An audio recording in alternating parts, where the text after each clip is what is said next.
Welcome to the Voices for Voices TV show and podcast. Voices for Voices is the #1 ranked TV show and podcast where people turn to for expert mental health, recovery, and career advancement intelligence. Our show is all about teaching you insanely actionable techniques to help you prosper, grow your self-worth, and your personal brand. So if you are a high achiever or someone who wants more out of life, whether mentally, physically, or spiritually, please make sure to subscribe to our show right now, all audio and video platforms. As you can see, the Voices for Voices TV show and podcast publishes episodes that focuses on case studies, real-life examples, actionable tips, and in the trenches reports and interviews from subscribers just like you. If that sounds like something that could help you grow personally or professionally, then make sure to join us by subscribing. So today in studio, we are joined by one of our Voices for Voices, our early days. So before we were an organization, we were an event. We were the Voices for Voices, a brand new day event. And we had, and so this was back in, it was 2022 when we had that. And we had speakers that were both in person and through Zoom. We had music, sign language interpreters, a few pieces of artwork. And so we grew from that time to the organization that we are today. And so our in-studio guest, Amy Messmore, she was one of our speakers. And so it was a few years back, and we're very happy to have her in studio to be able to catch up, see how she's doing, and her mental health experience and how that's evolving, and to hear from somebody younger than I am, and so I think might resonate with some of our younger adult viewers and listeners. So Amy, thanks for joining us. Thank you. It's so good to be here. Absolutely. So when you spoke at our first event, it was awesome to get your perspective.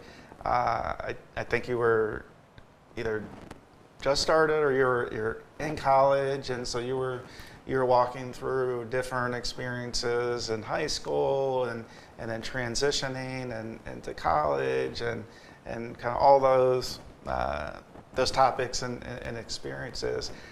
Can you maybe talk a little bit for our listeners and our viewers that haven't tuned in to that, to check that out?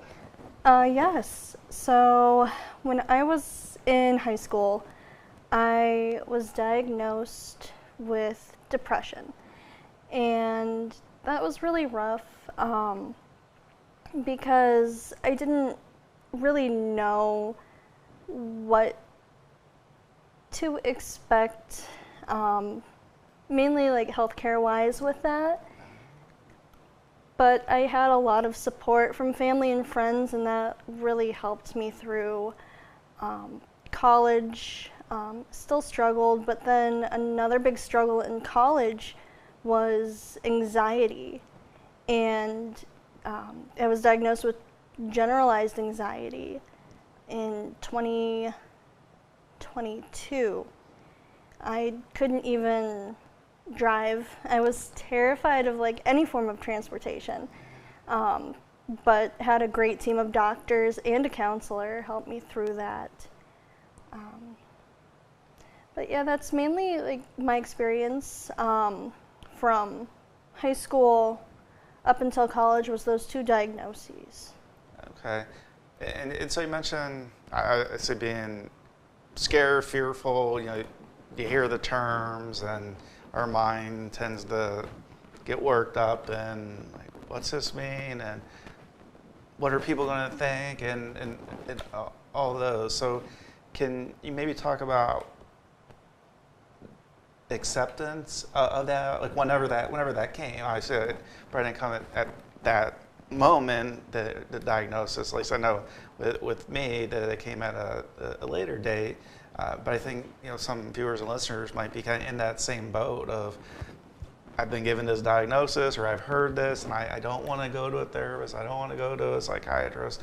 I'm worried, and so there's that fear on top of, and anxiety on top of what's actually going on. Right, and I don't think acceptance came until later for me either, when I realized there was like a really big problem and that I wasn't taking care of my mental health like I should. And that was actually this past February. I was hospitalized for suicidal ideation. And when I arrived at the hospital, I was like, I don't want to be here. But then the last day I was in the hospital, I was like, I am so glad I came, because who knows what would have happened if I hadn't. Thank you for sharing that, because it's tough to talk about those types of things, and I echo that when I was in 2017 when I was in the hospital. At first, it was like, oh my gosh, what does this mean? And how long am I going to be here? And I don't want to take medication. And how are the other people going to be? Like, are they? Am I going to get in some like altercation? Like, all these things are going in my head. And then that first kind of group therapy the next morning, when there were other people, not all of them just like me, but in various stages, various parts of needing some assistance, and that really gave me hope that I wasn't the only one going through it. And that was one of my big fears, that okay, Justin, like, you're the only one going through it. Everybody that you meet, that you see, is not that they have perfect lives, but they're doing much better. And how are they doing this? And once we went around the room at that therapy session and hearing those different stories, I was like, oh my gosh, like, I'm not the only one that's going through something. And I think that's hard when a person isn't exposed to that. And it's just, they get this diagnosis and they don't have the ability, at least maybe right at that moment, to be put in a setting to see, like, okay, I'm not the only person. And so obviously there's other thoughts that have to get taken care of as time goes on. But just that initial, like, okay, that's one thing I can check off, that I'm not alone. I'm not the only person. Is that maybe a little bit of what you were feeling, or a little bit different? That definitely helped, because I kept saying it too throughout my stay in the hospital, that it made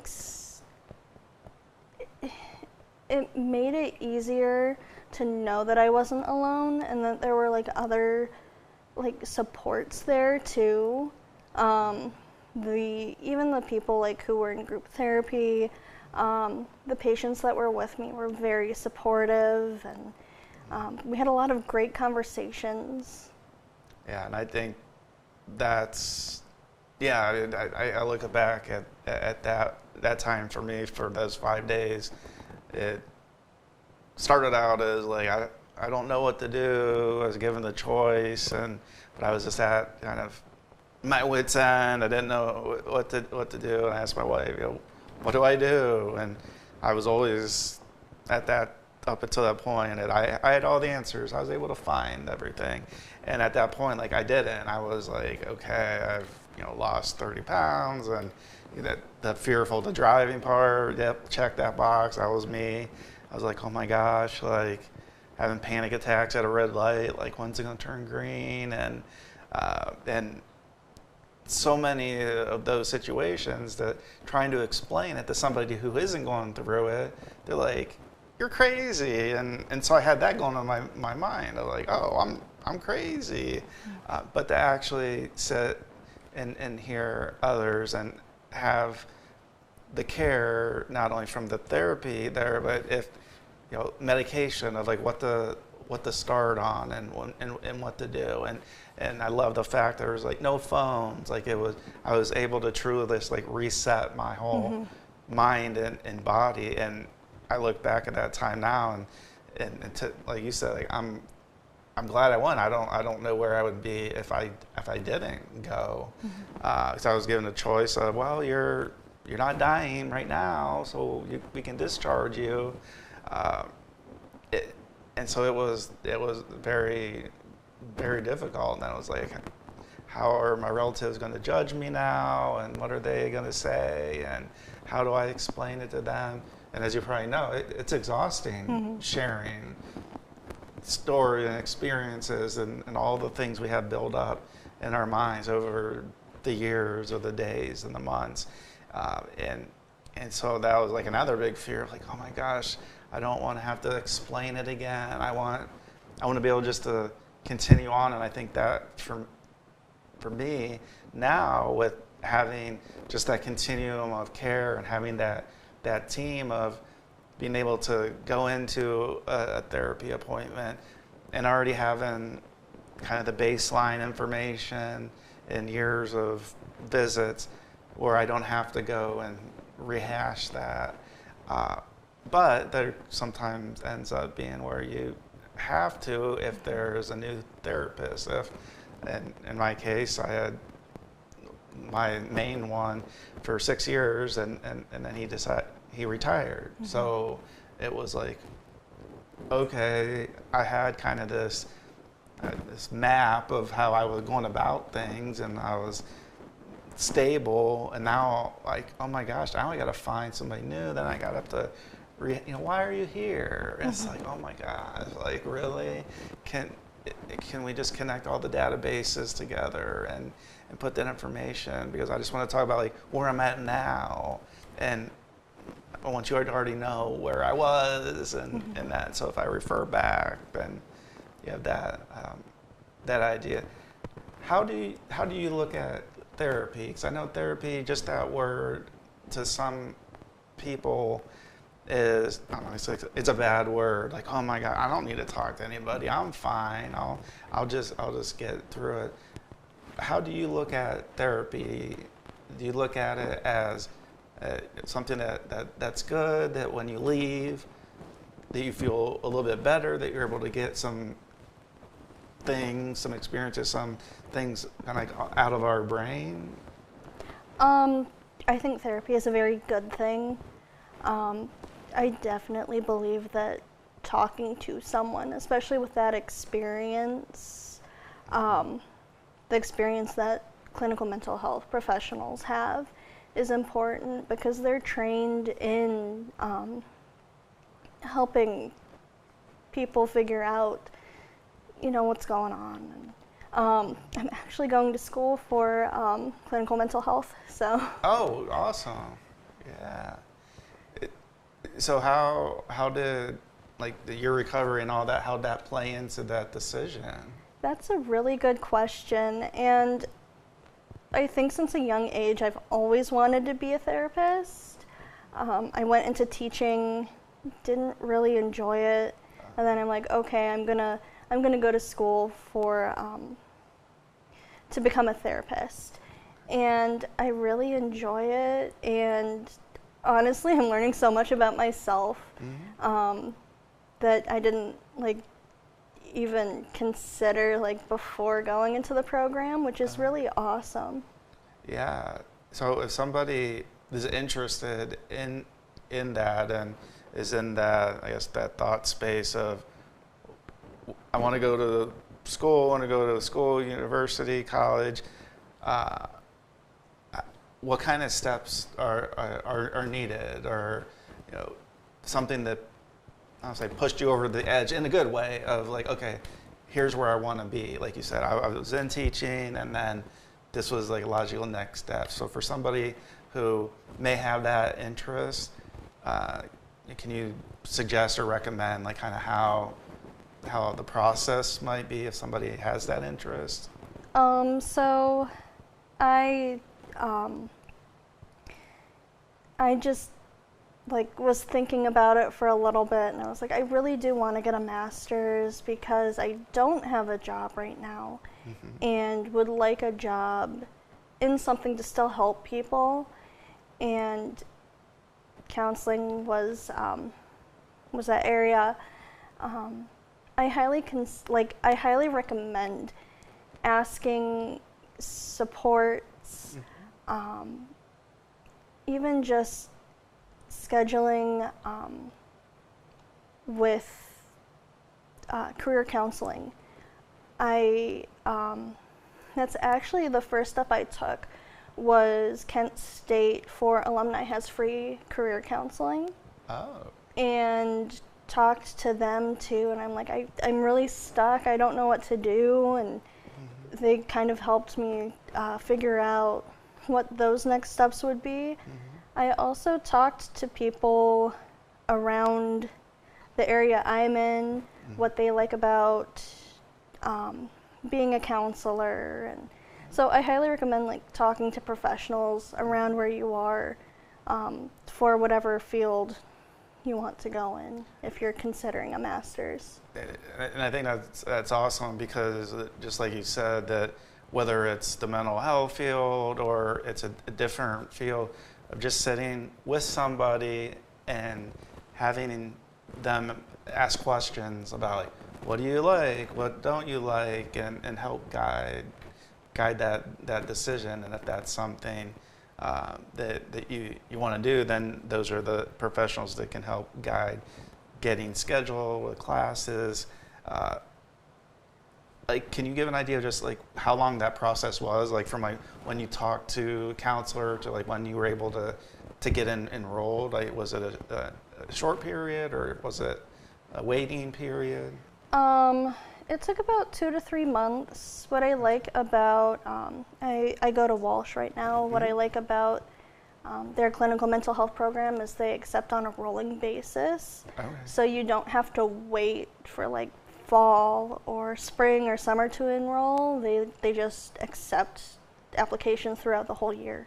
Okay, and I completely understand that, because at earlier time in my life, looking at criminal justice and different at different schools, that there were some that I was looking at where they didn't accept on a rolling basis, and they wanted to keep the students together for like, whether it's the 4 years or the 2 years, and if one of the I guess the last groups has just started, there might be a waiting period that could be like a year, and it's like, oh my gosh, what am I going to do for that year? Am I still going to want to be interested in this? And I think accepting on a rolling basis lets you get that opportunity to not have to wait, and it gives you the opportunity to go through some of those initial classes to see if that is something that matches with what those conversations were like.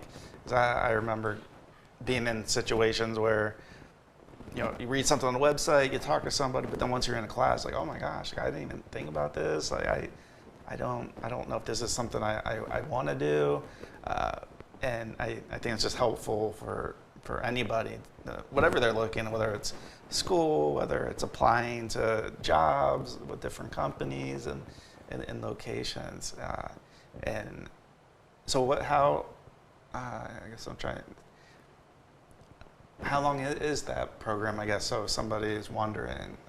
The program is about 2.5 years. Okay.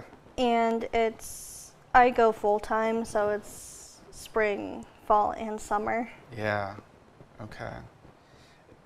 And do you like that by going each of those, fall, spring, and summer, that you're just continuously in class, doing projects, as opposed to like taking time off where your mind just can continue? You don't have to at least for me, like I feel like sometimes if I wasn't taking summer classes, I turn my education brain off for the summer, and then I have to restart it up come, August or September. Do you find that being helpful, that it's rolling like that? I really do like it because it keeps me in that mindset.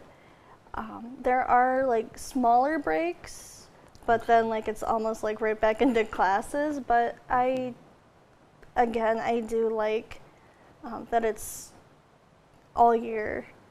Yeah, and I want to give a big shout out to you, and to share with our viewers and our listeners that reaching out to people for whatever reason or for whatever that may be isn't always the easiest. Mm-hmm. And Amy reached out to me after, since we linked up a couple of years ago for our event, and had an interest in wanting to come share her experience and her story with our viewers and our listeners. We're in 44 countries, over 300 cities, besides here in Summit County. So I just want to give a shout out that if you're in, as a listener or viewer, if you're in a position, the worst thing you can get is no, or we have to schedule in a month or two,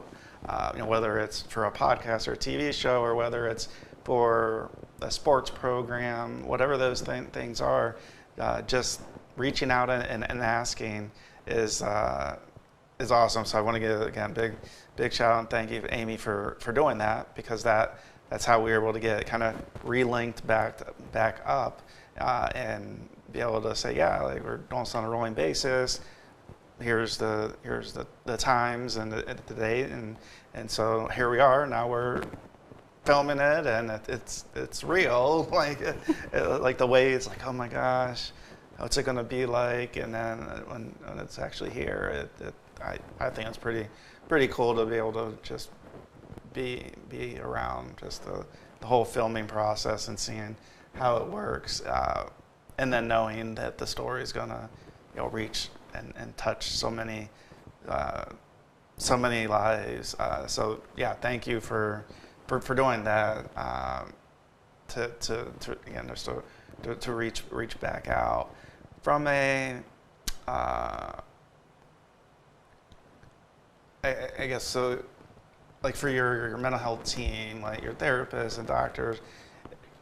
Can you talk maybe a little bit about how important that is, that you don't have to go by yourself through it? And I think that's something I know I suffered, and I had a lot of fear about it. It was like, oh my gosh, I don't have all the answers. It's what I'm trying is not working, and just how important that is, and it's not a bad thing to have people to talk to and reach out to. I think it's so important to have a team that supports you, and if you're like kind of on the fence of I don't need this, or maybe I should go, because it's honestly so helpful. It's not a bad thing to help yourself. It's not selfish. It's so important, and doctors and therapists, they're there to help and like to have your best interests. Got it. So we're coming to the end of our time here for this episode. Would you, or are you able to stick around if we do a part two? Yeah. Okay, good. So want to thank you, our listeners, our viewers, for tuning in to this episode of the Voices for Voices TV show and podcast. Tune in next week for part two of our conversation with Amy Messmore. And until that time, I am Justin Allen Hayes, founder and executive director of Voices for Voices. And we hope that you can be a voice for you or somebody in need.